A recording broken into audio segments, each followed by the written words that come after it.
नमस्कार दोस्तों, बहुत स्वागत है आपका हमारे इस यूट्यूब चैनल वीआईपी ट्यूटोरियल्स में।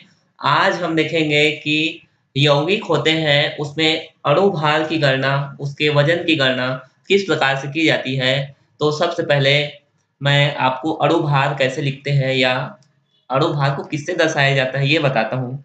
तो अणु भार को लिखते हैं एएमयू से। एएमयू से लिखा जाता है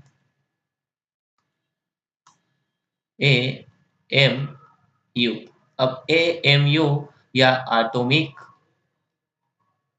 मास यूनिट क्या है? एटॉमिक मास यूनिट क्या है? इसको आइए समझने की कोशिश करते हैं। उसके बाद ये जो क्वेश्चन है उसको देखेंगे। आइए समझते हैं एएमयू क्या है। तो हमने परमाणु संरचना में न्यूक्लियॉन की बात की है। न्यूक्लियॉन की बात की है। न्यूक्लियॉन कहा जाता है प्रोटॉन को और न्यूट्रॉन को। प्रोटॉन का जितना द्रव्यमान होता है, एक प्रोटॉन का जितना भी द्रव्यमान होता है या न्यूट्रॉन का जितना भी द्रव्यमान होता है, उसे द्रव्यमान की इकाई कहा जाता है परमाणु में। इसी को ही द्रव्यमान की इकाई कहा जाता है। और जितने भी नाभिक में प्रोटॉन और न्यूट्रॉन पाए जाते हैं, उसी को ही यदि एक पाया जाएगा तो एक, दो पाया जाएगा दो, तीन पाया जाएगा तीन, उसे ही एएमयू एटॉमिक मास यूनिट कहा जाता है। तो यदि मान लिया जाए कि एक हाइड्रोजन है, हाइड्रोजन में एक एक इस प्रकार से दर्शाया जाता है, या हाइड्रोजन को एक एक इस प्रकार से दर्शाया जाता है। कहने का मतलब हाइड्रोजन के पास एक इलेक्ट्रॉन है और एक प्रोटॉन है। तो हाइड्रोजन का एएमयू एटॉमिक मास यूनिट हो जाएगा एक। यदि इसके अलावा ऑक्सीजन की बात कर लेते हैं, तो उसके पास 8 इलेक्ट्रॉन और उसका वजन 16 होता है। कहने का मतलब ऑक्सीजन के पास इलेक्ट्रॉन की संख्या 8, प्रोटॉन की संख्या 8 और न्यूट्रॉन की संख्या भी 8 होती है। तो जितने भी न्यूक्लियॉन होते हैं, कहने का मतलब इन दोनों की संख्या को मिला करके हो जाएगा 16। तो ये 16 एएमयू हो जाएगा। ऑक्सीजन का द्रव्यमान कितना हो जाएगा? 16 एएमयू। और हाइड्रोजन का हो जाएगा 1 एएमयू। यदि इसी प्रकार इन सब, ये जो यौगिक दिख रहे हैं, इन सब की गणना की जाए तो कुछ इस प्रकार से होगा। पहला देखते हैं Na2O।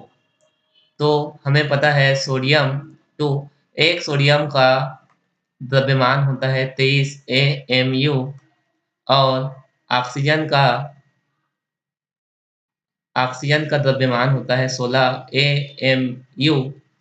अब ये जो Na2O दिया है, कहने का मतलब ये जो 23 है वो 2 बार है, तो 23 गुणा 2 प्लस ऑक्सीजन का 16 एएमयू होता है। तो ये हो जाएगा 23 में 2 का गुणा करेंगे 46 प्लस 16, ये हो जाएगा 6 6 12 की 2 हासिल 1 1 1 2 और 2 4 6 62 एएमयू। तो Na2O का जो अणु भार है वो हो जाएगा 62 एएमयू। उसी प्रकार से देखेंगे MgCl2। तो MgCl2 कहने का मतलब एक Mg है और 2 क्लोरीन है। Mg का एक Mg का अणु भार होता है 24 और एक क्लोरीन के अणु भार होते हैं 35.5।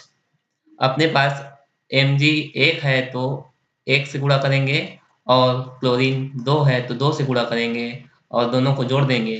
तो ये हो जाएगा 24 प्लस 35.5 गुणा 2, तो ये हो जाएगा 71।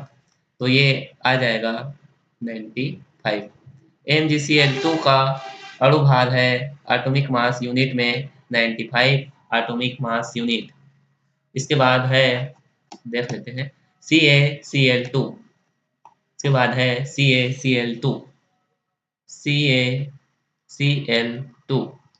एक कैल्शियम का एटॉमिक मास यूनिट होता है 40 और एक ही कैल्शियम है तो इससे गुणा करेंगे 1 से, फिर प्लस कर देंगे। अब क्लोरीन का होता है 35.5 और कितने क्लोरीन है तो 2 क्लोरीन है तो 2 से गुणा कर देंगे, तो 40 गुणा 1 प्लस 35 गुणा 2, तो ये हो जाएगा 71।